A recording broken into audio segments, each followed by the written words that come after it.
Hey, hello, and welcome back to my YouTube channel. I hope you're all doing fine, and thank you for tuning in once again to my channel. Or if you're new here, hello, and welcome to my channel.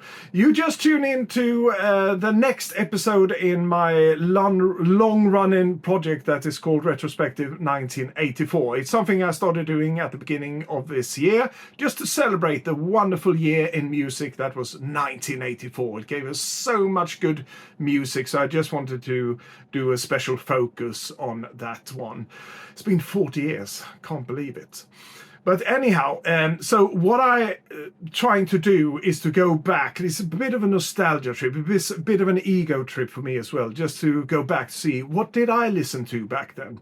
So I grew up in Sweden, and we got all the new music, or most of the new music, from radio programs. And the most popular one was called Poporama.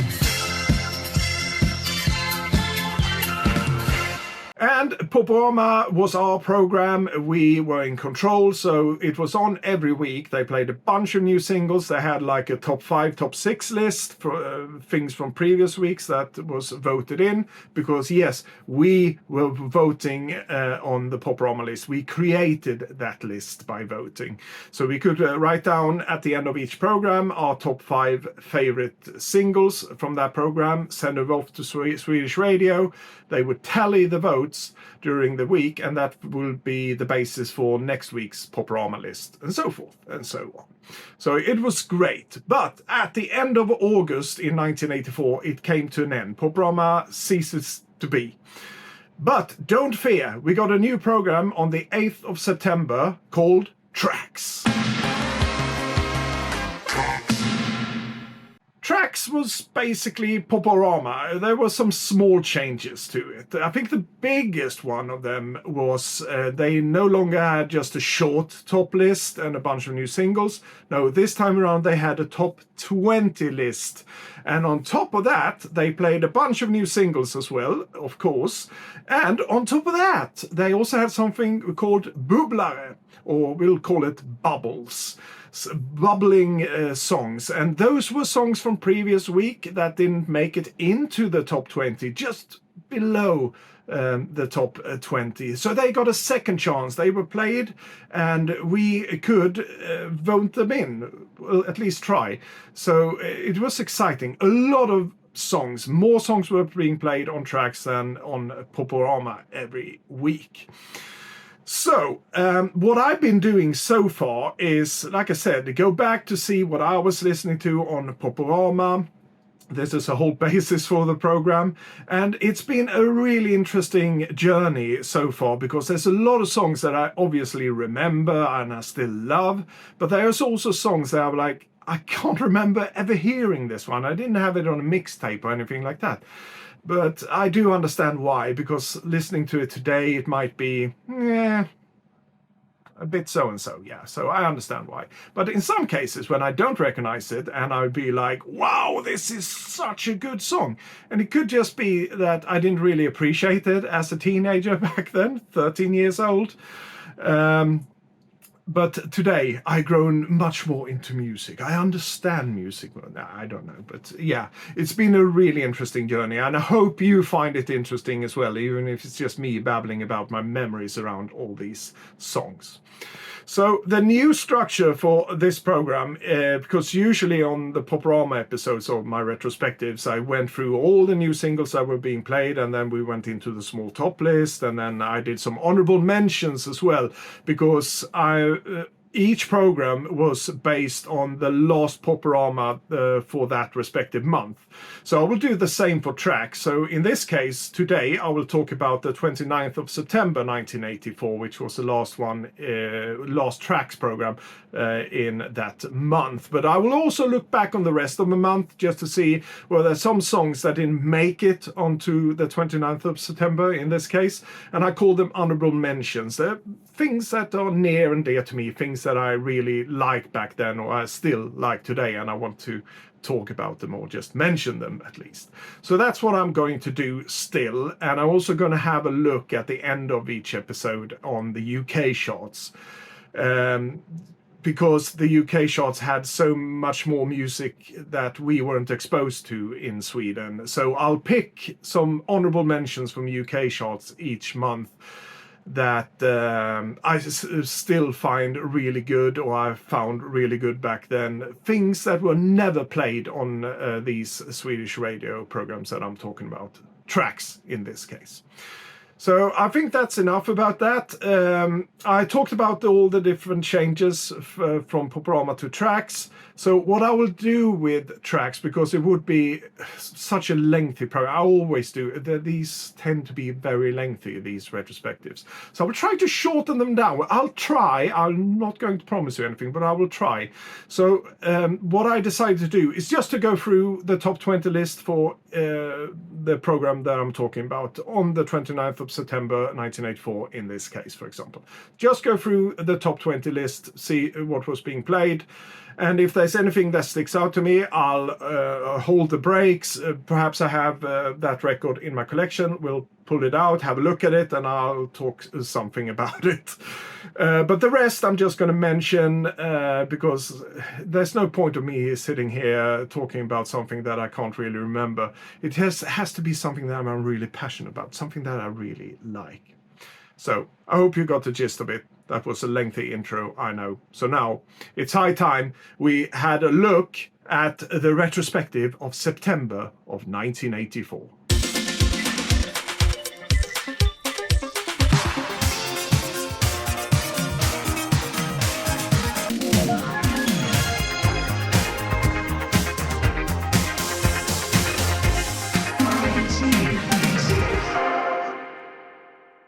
Yeah, and we'll work our way from the bottom to the top of this list. So let's kick things off with number 20 on this list. And this is truly a legend. I'm talking about David Bowie and Blue Jean. Yes, this is probably my favorite era of David Bowie. I appreciate a lot of things he's done before this and even after, but this is where I actually discovered David Bowie. Remember, I was still just 13, right? So I hadn't really had a chance to listen to the old Bowie stuff. So this is where it all began. This was Bowie to me. So when I heard those older tracks, I was like, it doesn't really impress me. Wasn't too much synthesizers and drum machines, right? Yeah, something like that. But anyhow, I love this single, and I love the album it's taken from, Tonight. And shock and awe. I can hear people out there, if there's any David Bowie fans watching this, be like, what does he know about that? That's one of his worst eras ever. It was like one of the worst things he ever done was during the Tonight era. Yeah, I know that word has been abused so many times on so many different channels and episodes here on YouTube, but I'll still call it an era. Yeah, love Tonight album. That's just a fact. That's my opinion. If you have another one, I'm fine with that. I'm not going to hate on that at all, and I don't hope you hate me for liking this one, because it's just a fact. I can't help myself. It's just a great album. And this single, because this is the one we're going to talk about now, it's really a standout track from that album. I love it. And this is, of course, the 12-inch that I'm holding in my hand, which got a great extended dance mix on it. It's actually really good. And on the B-side, we got Dancing, Not Just With the Boys, With the Big Boys. And we got two mixes of that one on this one. We got both an extended dance mix, I think it was called, yeah, extended dance mix, and an extended dub mix as well. So we got 3 tracks on this great 12-inch. Yeah, really good track, Blue Jean. Yeah, love everything about it. My favorite era of David Bowie, for sure. And this one stayed for 3 weeks on the track chart, and unfortunately, and peaked at number 14. So it wasn't that very long lived, but yeah, still happy that he got a chance to stay for a while there. And if you ever find me looking down here, it's not because I'm distracted, but what I'm talking about is because down here I have my trusted notebook, my 1984 notebook. This is where I have all my lists for these retrospectives written down, so I can keep track of things like how long did they stay on the list, what position did they peak on, and all of that. Yeah, but let's move on to the number 19th position now. It was a new entry for this week on the 29th of September 1984. I'm talking about Shakin Stevens. He had all the right moves and all the charm and charisma of an old rock and roll star, let's say Elvis Presley. He had all of it, and a great voice as well, but it was never really my bag. I didn't really fancy it. It was more my parents' generation, at least from my circle of friends back then, that were really fond of Shakin Stevens. I don't know what the case was here in the UK, because I know he was so much bigger here than he was in Sweden, but he was really big in Sweden during the 1980s. So he entered this chart this week with a song called A Letter to You, and it stayed for only 1 week. So yeah, we weren't too fond of him as kids. Like I said, I think my theory is right. It was the older generation found him really interesting, but us kids that were listening to tracks, we weren't that fond of him.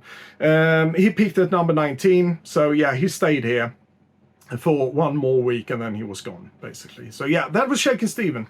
Hi, Tobias here from the editing. I just realized when I looked at this one that I pronounced his name as Shakin Stevens all through this small segment. His name is, of course, Shakin Stevens, not Shakin Stevens. So I'm sorry to all you Shakin Stevens fan out there. This is a correction for me. And sorry, Shakin Stevens. Let's move on to the number 18th spot on this tracks list, and there we'll find Giorgio Moroder and Phil Oakey and what's now considered an 80s classic, Together in Electric Dreams. What a great synth pop track this is. This is one of those tracks that I heard a million times. You find it on every playlist that has 80s classics on them, or whatever CD or record album you buy out there, it's going to be featured on an 80s compilation album. Yeah, that's for sure. But even if I heard it that many times, I never get tired of it. It's one of those tracks that I just love. It doesn't matter how many times I hear it. And back in the day, I loved it as well. But unfortunately, when I looked at this tracks list, it only stayed for 2 weeks on tracks, and the peak position was number 16. But we have to remember, this is a tracks list. We, as the listening audiences, were creating this list as it was, because we were voting on these ones. And there were so many singles released every week, so it probably drowned in the flood of singles that were presented to us. But if you look at the selling charts in Sweden at the time, it did stay there for much longer. So it was selling really good. But on tracks, yeah, this one, I actually had to triple check this one. And we're going to see that with some other singles that are coming up here today. But yeah, 2 weeks. Peak at 16. But I have really fond memories of this one. Like I said, I loved it. Another fond memory was of the album it was taken from, because it was actually taken from a soundtrack from the film Electric Dreams. And to my recollection, that movie wasn't a huge hit, at least in Sweden. I can't remember anyone went to see that, any of my friends, but the soundtrack was really popular, and the single for certain was popular. But the album, a good friend of mine got that one. I think it was his sister who brought it over from London, and I was mesmerized with this. Not only the tracks, because we got great tracks on this one, not only this single, but also some solo tracks from Giorgio Moroder, Culture Club, Helen Terry was on that one. P.P. Arnold did the theme song, if I'm not misremembering things, Electric Dreams. And you have Heaven 17 as well. Yeah, there was a lot of great tracks. And yes, don't forget Jeff Lynne as well from ELO. He did a couple of smashing tracks on that one, or at least one that I was really fond of. And yeah, so a great soundtrack, but what really fascinated me with this one was the sleeve, the cover of this album, because I remember it had this plastic sleeve that you could put the record into, and that sleeve had printing on it. And I think it was like a grid pattern of sort, but in the middle of it, it was like a computer monitor. So when you slid in the record, you could see a picture turning up on that monitor. I thought that was really, really cool at the time, and still do actually. So I think if I run across it sometime in a secondhand shop, I will for certain pick this one up. But yeah, that was Giorgio Moroder, Phil Oakey together in Electric Dreams. A really, really great track. In number 17, we have something a bit more obscure. I'm not sure you do remember this one. It did come out. It's another tune from a film taken from the soundtrack. It's a title track of the movie Ghostbusters. Yeah, really obscure movie, this one. Of course it's not. Stop doing dad jokes here or whatever. Ghostbusters, one of the big tracks of 1984. Loved this one when I heard it, and I wasn't alone. I remember all the kids in the school were enamored with this one. And I, once again, was very enamored with the logo here. I loved that one when I saw it, and I was like, oh, that ghost. And I saw some people on TV. I think they interviewed them either here from the UK or from America, and they wore these t-shirts with Ghostbusters on them. I wanted that one so bad, but I never got hold of one. Anyhow, I got a 7-inch single, and I remember we went to a couple of shops looking for this one, and each and every one only had the 7-inch single in without the proper sleeve. They had the company sleeves on them, the Arista company sleeves, where I had big hole in the middle. That's it. They just had Arista on them. And I was so disappointed, but I love the song, so I bought that single. Unfortunately, I don't have it in my collection today, so otherwise I would have shown you, but perhaps we could have a picture up here or somewhere, what it looked like, but I think you could imagine. So this one is something that I bought probably a year or two after when I found it. Actually, this is a UK import, because I bought it in Sweden, but this is a UK issue of it, and it's called Searching for the Spirit. They released another one, just an extended version, I think it was, but listening to both of them, I prefer this one because it's got this break in the middle, or an interlude, or whatever you're going to call it, where things get really spooky, the spooky sounds, and yeah, it's just a great one. So if you can find this one, you probably can find it here on YouTube somewhere. Just have a listen to it. It's a really good remix of the Ghostbuster theme by Ray Parker Jr. And yeah, I don't know much about Ray Parker Jr. because at the time this one came out, it was the first time I ever heard of him, but he had released singles before this one, and he was probably more popular in America than he was here over in Europe. And he did release singles after this one because he got really popular. And I remember, I think I bought the album which this one featured on as well, by Ray Parker Jr., not the soundtrack. Because I thought this one was so great. So I had that on a cassette album, if I'm not misremembering things. And I didn't really like it. I kept listening just to Ghostbusters, really. I think there was another track as well that I thought was, it was okay. But yeah, unfortunately, I think this was his big hit, right? He never reached those heights again. But he is talented. I had to listen back to some of his older songs now when I was preparing for this one, and I do like some of it, but it never reached the height of Ghostbusters. It's such a jam, right? Yeah, and on this 12-inch, we got, like I said, Searching for the Spirit version, and they also got a dub instrumental version on the other side. So it's great 12-inch. So if you're fond of Ghostbusters, go and get this one. There's been a lot of re-releases throughout the years with probably this mix and a bunch of other new mixes as well. Who knows? But yeah, Ghostbusters there in number 17 on this track chart. It stayed for 5 weeks. And the peak positioning on this one was number 8. In my head, I thought this surely must have went to number 1 at some point, but no, I double-checked this one as well, and this is the case. It only stayed for 5 weeks on these radio charts. But once again, the selling charts are telling us a different story, but that's another story for another day. But yeah, I was a bit shocked, but I also thought about it because I was like, I remember seeing this one in the cinemas with a friend, and it wasn't in September.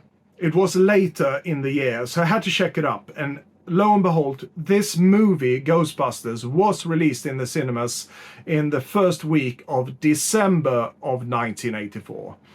And you have to keep in mind, this one came out in America, and probably here in the UK as well, who knows, in June or July of 1984. So, but that was just the case back then. We had to wait a couple of months after it premiered in the States at least, before we got the movies here, for one reason or the other.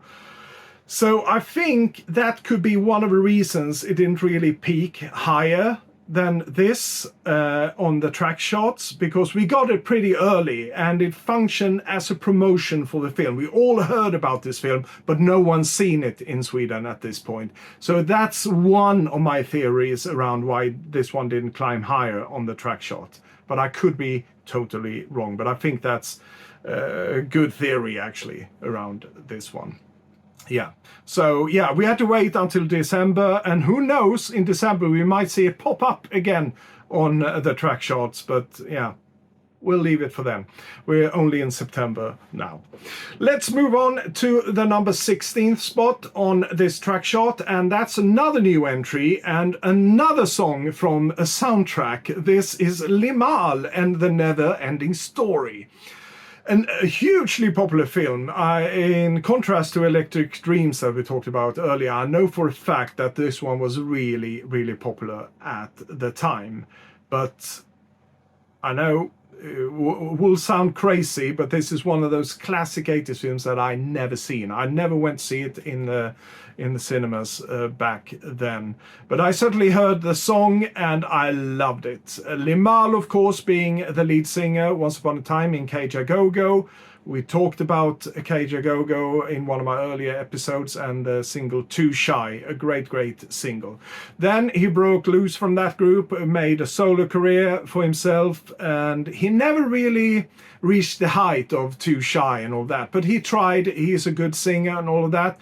Then all of a sudden he hit the jackpot in this year in 1984 with the Never Ending Story. I think this is the high point of his career, and I can say that without actually doing any research. I would say this is the high point of his career. This is the song when anyone hears the name Limahl, the first thing that comes to your mind is probably the Never Ending Story. It was such a huge hit all over the world, I think. And the numbers here tell us that that is the case. It stayed for 10 weeks in the track chart and peaked at number 2. It didn't really reach number 1 here. But yeah, 10 weeks peak positioning number 2. That's great. And the outstanding, the single from Limahl in the 1980s must have been this one. It's decided here and now. That's the one. And in number 15 on this track chart, we have The Cars and the single Drive. I already talked about The Cars in the previous retrospective, where we were talking about the single You Might Think, which was very poppy and uplifting. I love that single, love that video too back in the day. For that one, and this one in contrast is one of the great ballads of the 1980s in my opinion. It is such a great song by The Cars, but unfortunately this is where it both starts and ends with these two singles. This is basically my knowledge around The Cars. I know that they started in the late 70s, but what they did up until this point, when they in 1984 and even after the point of 1984, I don't know. And I probably heard a Cars track or two after the fact, but I can't remember them really. But these two are real gems in my opinion, and Drive certainly is up there with one of the best, if not, no, not the best, but one of the best ballads of the 1980s. I'll stop blabbering and tell you that it stayed for 4 weeks in the track chart, and the peak positioning of this one was number 7. And it did really well on the selling charts as well in Sweden, and it was one of those staples in the school discos that I went to at the time, either as a last dance. We had a couple of slow songs during those discos that we went to, but I certainly remember this one, a huge one in 1984. In our school discos and on the charts. Yeah, so, but let's move on. And we're now going to go to number 14. This was a new entry. This is O.M.D, or Orchestral Maneuvers in the Dark, and Tesla Girls. One of the great synth pop bands from the UK, with hits or tracks, I would say, like Enola Gay, Maid of Orleans, that was Joan of Arc, of course, and now Tesla Girls, more popular than ever, synth pop at its best, I would say, and that refrain with the Tesla Girls, yeah, it's really good. I'm not going to sing anymore, I promise you. Very similar to another track we talked about, I think it was in my last retrospective, with Vicious Pink and Can't You See? And it's not me making a mockery of anyone who stutters. That's the way they sing the chorus. Anyhow, great single. What more can I say? One of the great ones, but unfortunately not in my collection. I don't own a single O.M.D record. Very weird. I reflected on that when I was preparing for this show as well. So I have to make amends to that one and pick up a single or two, because these early singles with O.M.D is really good. Yeah, this one stayed for 3 weeks in the track chart with a peak positioning of number 12. Really pleased there for O.M.D. And let's move on to the next position here on the track chart, number 13. And we are talking about another legend in the music industry, Tina Turner. And this time around with What's Love Got to Do with It? And this is not the 12-inch or anything like that. This is the album it's taken from, called Private Dancer. And at the time in 1984, I had this one on a mixtape or two. I really liked it, but I never bought any single or anything like that. This one I picked up from a second hand a couple of years ago, because I found myself listening to a lot of tracks on this specific album. I had them on playlist and so forth and so on. So when I came across this one, I was like, I might as well pick it up, and I'm really glad I did. It's got so many good tracks on it, especially the title track, Private Dancer. Really good song. I love how they set the mood for that one. The instrumentation, Tina's voice, of course, and a very gripping and interesting story in the lyrics there as well. Something that probably flew right over my head if I heard it back in 1984. But today, listening back to it, it really grips you. It's fascinating. And it's got other great tracks, Show Some Respect, I Can't Stand the Rain, of course, and What's Love Got to Do with It, among others. So yeah, it's the only Tina record in my collection, but one hell of an album, if I might say so myself.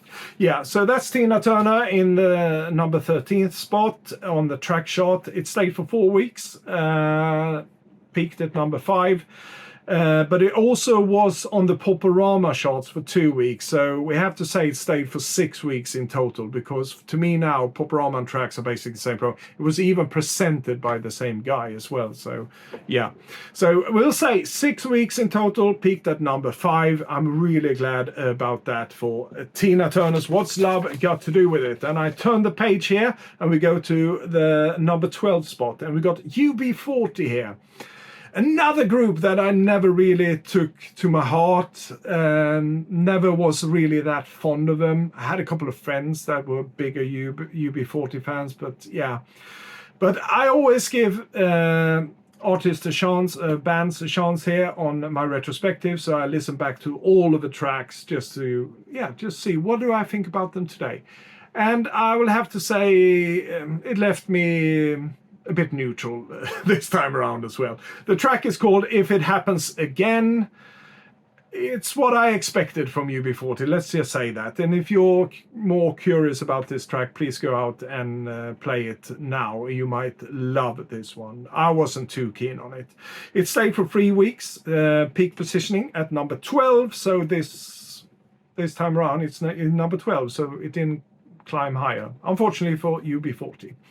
In number 11 on this chart, we'll have I Fly For You with Spandau Ballet. And I'm quite familiar with Spandau Ballet. Not that I have any of their records in my collection. I had friends who did buy their records. I never thought it necessary to buy any Spandau Ballet records because I taped them off them, right? So I have them on my mixtapes. But I never found myself...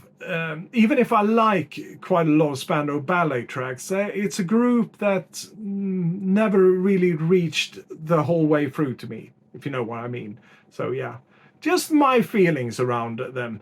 I listened back to this one because I couldn't remember it by just seeing the title of it, and it is one of those, you know, laid back Spandau Ballet tracks from the mid-80s kind of thing. It doesn't stick out, but once again, it's good production. I love the voice and the players in the band. They're all good, but it's a bit meh to me.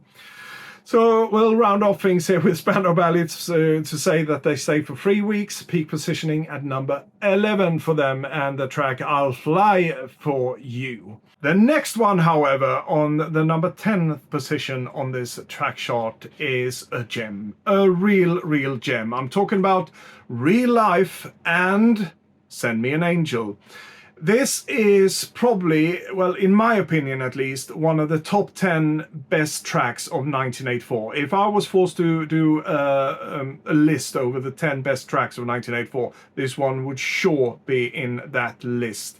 It is such a great one. And it's a case where when I went through this list, I was like, oh, how could I forget about that one? I hadn't listened to it for quite a while. And I have it in my collection on a 7-inch. But I just recently acquired this one, the maxi single, or as it says up here, Super Sound Single, 45 RPM.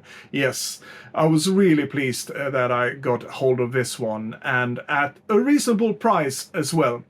And I say reasonable price because this one is a German pressing, and this is usually how we acquired maxi singles back in Sweden in the 80s. We usually got hold of German pressings. If the original pressing was from the UK, for example, they were often more expensive than these ones. And ironically enough, these ones are worth more on the aftermarket today. And that's probably because they came with, you see this is actually not a sticker, it's printed on here, but it says in German here, a record in multicolored, on a multicolored vinyl. That's what it says. And that's how we got a lot of records, especially Depeche Mode records, I remember. So we'll have one coming up a bit later, spoiler, on this episode. But yeah, so I was really pleased to get this one, like I said, at a reasonable price. And while we're talking about it, why don't we have a look at the vinyl itself? It is quite impressive.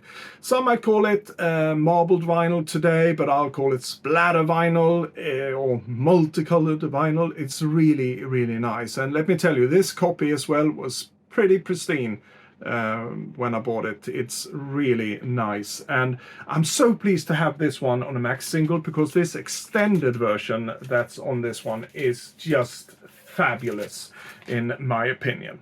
And yeah, so more about Real Life. They were a band from Australia, synth pop new wave band if you want. And yeah, huge hit for them all around the world. Also entered the US charts as well, the dance charts and the Billboard Hot 100. It was a big one for Real Life. And they did release another single in 1984, but I can't for my life figure out what it was called now. But yeah, this one is the one that really stuck with me, and I think for most people this is what they relate to when they hear the group Real Life being mentioned. And they also, at the same time, had their debut album out, and it is promoted here on the backside. It's called Heartland. I never listened to this one before, but I'm going to make it my mission after this episode to listen to Heartland by Real Life. Really, really good. There is actually Send Me an Angel, the 7-inch version on the B-side, and then the B-side, the original B-side as well, Like a Gun, is included here as well. And that's actually a really good song as well. So I have high hopes for this album. But yeah, that's a story for another episode, perhaps.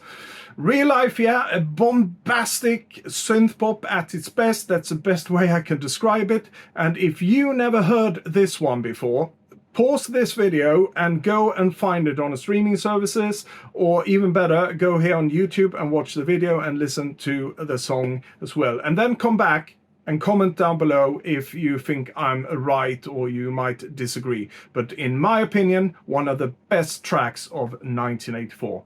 Love this one. Yeah, so that's it. I could talk more about Real Life, but we have to move on. We have the number 9th spot here on the track chart, and this time around it's from a Swedish artist and a band I think we talked about here on my retrospectives before. It's Don Hylander and Ray Montana Band, and the single is called Skuggor I skymningen. And I will try to translate this one, and I'll do a really fancy one of this one. It's called Shadows in the Twilight. What a beautiful translation. It's not 100% correct, but yeah, you will have to stick with that one. This is probably my most memorable track from Don Hylander and Ray Montana Band. This did end up on a mixtape or two of mine back in the day. So yeah, I still think it's a quite catchy song. I don't regard it as high as I did back in 1984 probably, but still a solid track. And once again, this is sung in Swedish, but I think even if you don't understand Swedish, you could still appreciate the melodies and all that. I talked about that before. So yeah, please go out if you're curious to look for Don Hylander and Ray Montana Band, Skuggor I skymningen. And this one stayed for 4 weeks on the track chart with a peak positioning of number 9. And now let's move on to number 8 with a very familiar band to all of you, I think, who are watching and listening to this one. This is U2 and Pride in the Name of Love. Yeah. U2, not a huge fan. Once upon a time in the 80s, I had one album with them, and it's the one with New Year's Day on, because I was really fond of that track. I think it's still quite a good track. So I bought the whole album, but it turned out I only listened to that track basically after my first run through of the album. I just stuck with New Year's Day. Was it called War or something like that? I can't remember. Anyhow, so yeah, I have not the best of relationship with U2 and their music. But the Pride in the Name of Love is one of those high points from the 80s, pre the album they released a couple of years later. It was called Joshua Tree or something like that. Yeah, so Pride in the Name of Love is one of those classics, right? So I won't talk too much about U2 here because I'm not an authority. I don't really like them. But I'll say that they stayed for 5 weeks and peaked at number 8. So the positioning they're on today was their peak positioning overall for these weeks in the tracks chart. But please let me know if you have any fun trivia about U2. Do you like them? Do you not like them? Or yeah, whatever. Let's move on.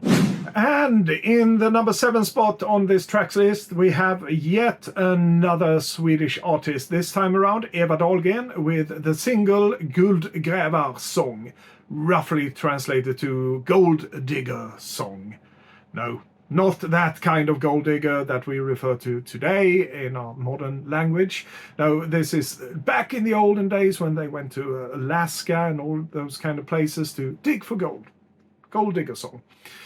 I couldn't remember this one by just looking at the title, and even listening back to it, I didn't have any recollection at all of this one, so I probably didn't have it in high regards back in the day. And today I think it's a quite atmospheric, nice song, but nothing that I would pick up today. Never been a huge fan of Eva Dahlgren. She's a big artist in Sweden, started out as a singer-songwriter, and that's basically what she's done most of her career, but she had a stint where she did a couple of pop records. She went into that territory and they were hugely successful. She's very revered as an artist in Sweden, one of the big ones.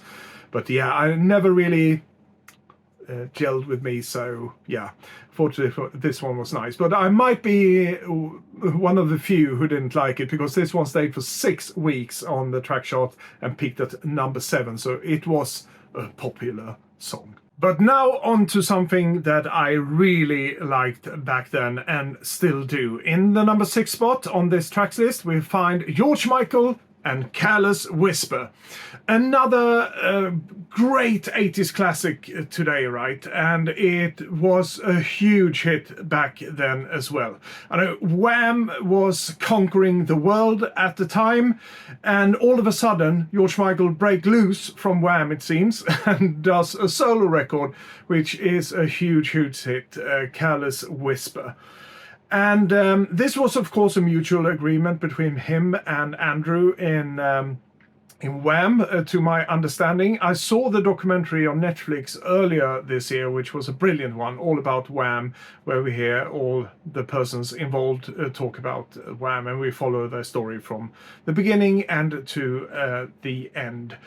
And I also read the autobiography by Pepsi and Shirley, who was a background dancers and singers for Wham as well. Very interesting. So we got a lot of tidbits in that one. And they mention specifically, and I think it was mentioned in the documentary, but they mention it in the book at least, that this one, Careless Whisper, was actually part of their live repertoire for a couple of years before this one was released. So George had wrote this one pretty early on in their career, but it was not until 1984 they decided to release it. And boy, yeah, that was a good decision. And I think this was the right time for George as well. They probably felt that Wham had reached the edge of heaven, so to speak. Well, that was a silly joke. But yeah, so it was the right time for him to go solo in a way. But this one was included on some of Wham's Make It Big albums in certain territories around the world.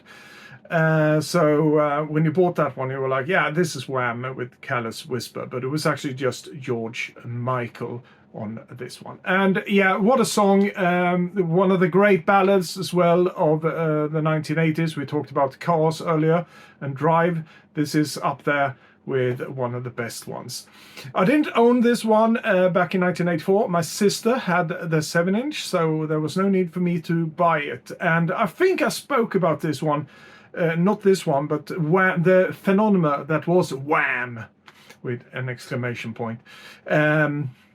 That it was more considered be a girls' thing. That was what the girls were listening to. It wasn't cool to be a boy and listening to this back in the day. But I think things changed a bit when this one was released, because at least to my recollection, there's a lot of guys that actually liked this one. There was just something about this soothing sax solo in it, and the voice of George Michael. It was so different from what we heard from Wham so far. And yeah, we all fawned over this one. This is another staple in our school discos back in the day, usually the last song of the evening, where we all looked across the room to for a girl, in my case, to perhaps say, do you want to dance? And I never really had the courage to do that. But little did we know that he actually sang about betrayal in a relationship and all that. But yeah, over the years, we learned that that was what Careless Whisper was all about. It wasn't actually a love song. That I at least thought at the time, but my English was very limited at that point. Anyhow, great track. I could speak more about this one, but we sadly have to move on from this one. I can say that this one was so big, it stayed for 13 weeks in the track chart, peaking at number 3. But on top of that, it also had a stint in Poporama for 2 weeks. And I deliberately left this one out from my previous retrospective because with so many other records here, I want to save them for this one because a lot of them spilled over, as I said before. So yeah, in total, 15 weeks in the chart for this one. It just goes to show how big this single was. And boy, what a single it is. Yeah, so let's now move on to number 5 on the chart. We are closing in on the top tier of this list from the 29th of September 1984. In number 5 we have Diana Ross, another legend. We had a lot of legends here on the tracks list this time around. This time around it's Touch by Touch was the new single from Diana Ross. And it is a good pop disco kind of song. Don't mind it at all. When I first saw the title, I couldn't really remember it, but as soon as I put it on, yeah, the memories come flooding back to me. Of course, I remember this one, and I think it still holds up really well. I like a bit of disco from now and then, and that's an understatement, really. I love disco. But yeah, so Touch by Touch, still going strong in the 80s. Diana Ross, she just shows how it's going to be done. Proper disco. This is how you do it. That's probably what Diana Ross said.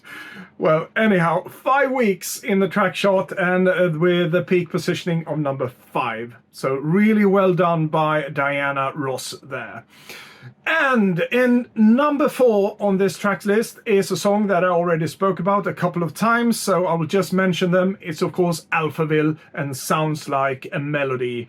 It was on tracks for 8 weeks, on Poprama for 4 weeks. That's 12 weeks in total, and with a peak positioning of number 1. Like I said, I already spoke about this, but yeah, Alphaville had a great year in 1984, and it's not over yet. We'll have a reason to come back to them very soon again on these retrospectives. So we'll just move on to number 3, and that is another favorite of mine, which I talked a lot about here on my channel. It's Howard Jones and Like to Get to Know You Well. And here it is. Thought I lost it. Here it is, the 12-inch of Like to Get to Know You Well. The 7-inch was just the same, just smaller, of course. This is the 12-inch, which they call the International Remix. And I remember when I got this one, I initially got it on a 7-inch. I couldn't afford to get the 12-inch. But I was mesmerized by it. I played it until there was no grooves left on that vinyl, to be honest.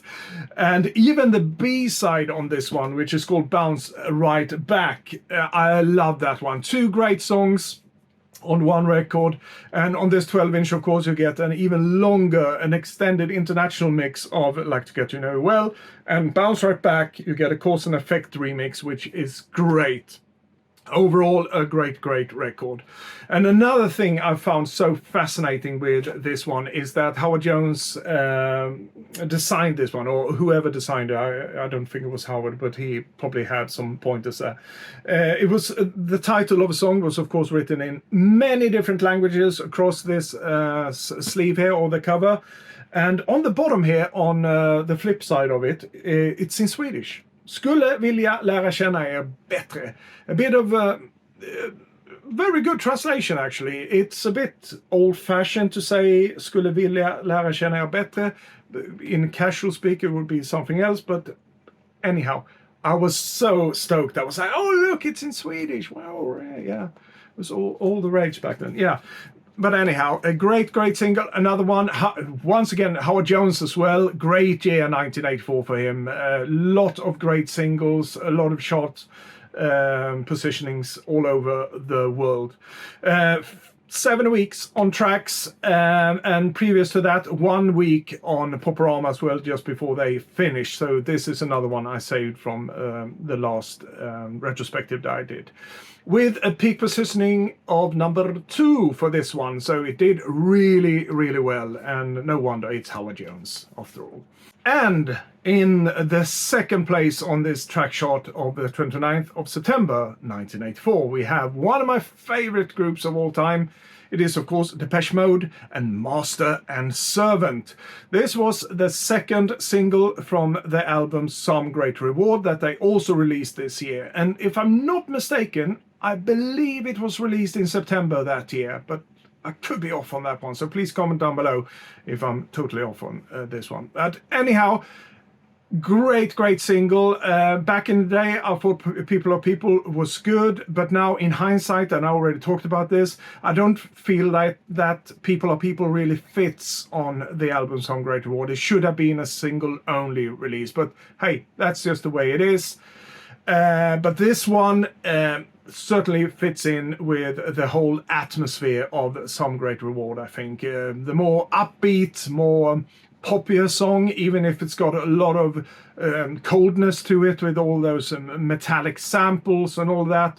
That underneath it all, that goes for the whole album Some Great Reward, there is a warmth to it as well. But I think I'll have a reason to speak more about Some Great Reward in a separate episode. Now back to this one. It's very interesting lyrics in this one. It's all about how people dominate others in the world we live in and life in general. In the bedroom, who knows? You might do your own interpretation of this one, but there are certain things that are very clear from the lyrics, but it's an interesting one. And it's probably this one, along with People Are People, that actually propelled them to international stardom, or at least they broke through in the United States. And that's the starting point, basically, for their stardom, I would say. And this 12-inch, it's the Slavery Whip mix. It was the first 12-inch that was released, and it's a classic Depeche Mode 12-inch remix. Really good. I really love this one. There was also a second 12-inch released. It was yellow, it had a yellow background instead, and I think it was called Sci-Fi Dancehall Classic something. I can't really remember the whole title, but it's a brilliant one. A very interesting remix, I believe, by Adrian Sherwood. Love that man. Always done very interesting remixes. And on the flip side of this one, as well as the 7-inch single of Master and Servant, we had a very good B-side as well. Set Me Free, Remotivate Me comes here in something called a release mix. And we also get Master and Servant called Voxless. It's basically instrumental of Master and Servant. But the B-side, Set Me Free, Remotivate Me, I always liked that one. I always thought that Depeche Mode had really interesting B-sides. In some cases, the B-sides were actually better than the A-side in some cases. So very strong material. But the only thing I think about Set Me Free, Remotivate Me, and I'm just speculating here because I haven't looked this up, but it sounds like as well as a song that was written a couple of years before the material they had for Some Great Reward. But it's not included on Some Great Reward, it's just a B-side, of course. But it just seems like that. But still, it is a great track. And before we leave this one here, another one that I wish I could talk more about, but we have to move on, right? This one, as well as Real Life, had this label on it where it says this record is a multicolored vinyl record. Yeah, so you might as well have a look at this one as well, because we looked at Real Life. This one, the same pattern, that splatter or marbled effect, now in grey, white and black, I would say. Yeah, very fitting for this record. So yeah, another record from back in the day. And this one I didn't acquire recently. This is the one I bought back in probably in 1984, could be in 1985 as well, but yeah. More readily available, these ones, than the actual original pressings. And like I said with Real Life, these are more sought after today for some reason. Might be just the colored vinyl, who knows. But anyhow, I'm just glad that I have this one, no matter the vinyl color of it. And this one stayed for 10 weeks. Yes, that's how popular this one was. Depeche Mode has always been very popular in Sweden, by the way. But yeah, 10 weeks, that's really good. With a peak positioning of #1. So yeah, there you go. Depeche Mode, Master and Servant. That leads us to the number 1 position on this track chart, and who could that be? Well, it's yet another legend on this list. I'm talking about Stevie Wonder and the track I just called To Say I Love You. And this one, I was about to say I'm a bit torn, but I'm not. I don't like this one, and I didn't like it when it came out either. It was probably my introduction to Stevie Wonder, and he's got a lovely voice, and since then I listened to a lot of his previous material that he released, and I just love all of it. I think he's a brilliant musician and a songwriter, but I just called To Say I Love You. It's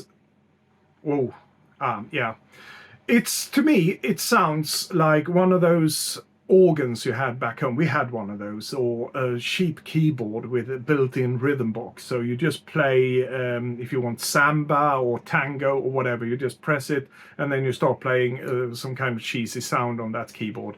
And that's how this record sounds to me. And even back in the day, in 1984, when I heard this, that was exactly what I was thinking about. And like I said earlier, my English was very limited at the time, but at least I knew what he was singing about. It's not that hard of a lyric to understand, and I thought it was so tacky, and I still do today. And doesn't it actually end on a cha-cha-cha note, like da, da, da? Yeah, I believe it does. Oh yeah, no, I'm not a fan of this one. Stevie Wonder, all the respect to him as a songwriter, but this one I never understood. But you know what? It was hugely popular.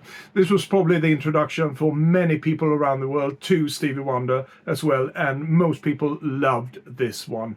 Taken from a movie, yet again, it was popular with movie songs back then, apparently. This one came from a movie, I think it was called Woman in Red. And the reason I remember that is because my father bought the whole soundtrack of Woman in Red, and one day he came home, oh, I got this one, and he bought it just to listen to. I just called Say I Love You.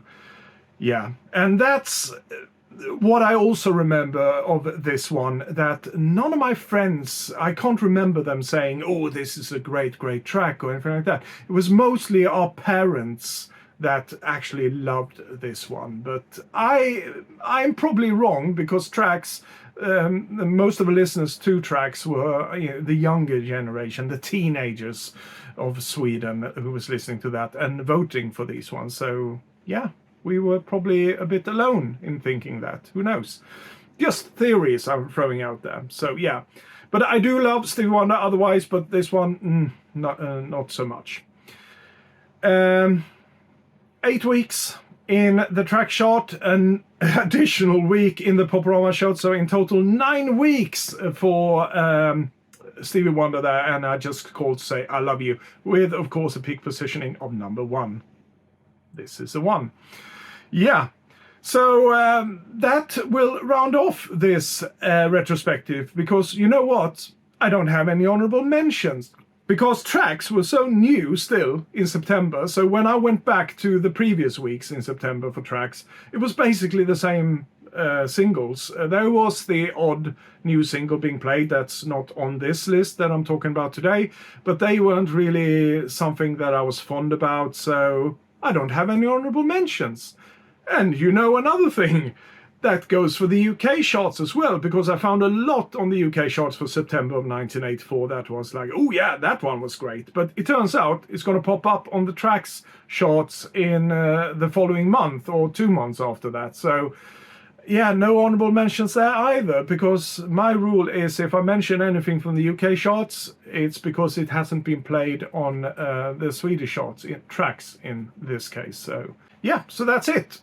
I want to thank you all for watching yet another retrospective with me, and a huge thank you to all of you who subscribe to my channel. It really warms my heart and really motivates me as well to go forward and do more of these kind of videos and all the rest of the things I do here on my channel. And all of you who gives me the odd thumbs up here and there for my videos, really appreciate those as well.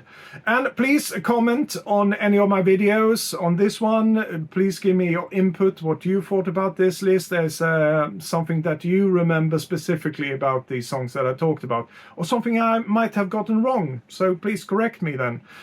Give your opinion. That's it, yeah. But until next time, you all take care of yourself, and as usual, I bid you adieu.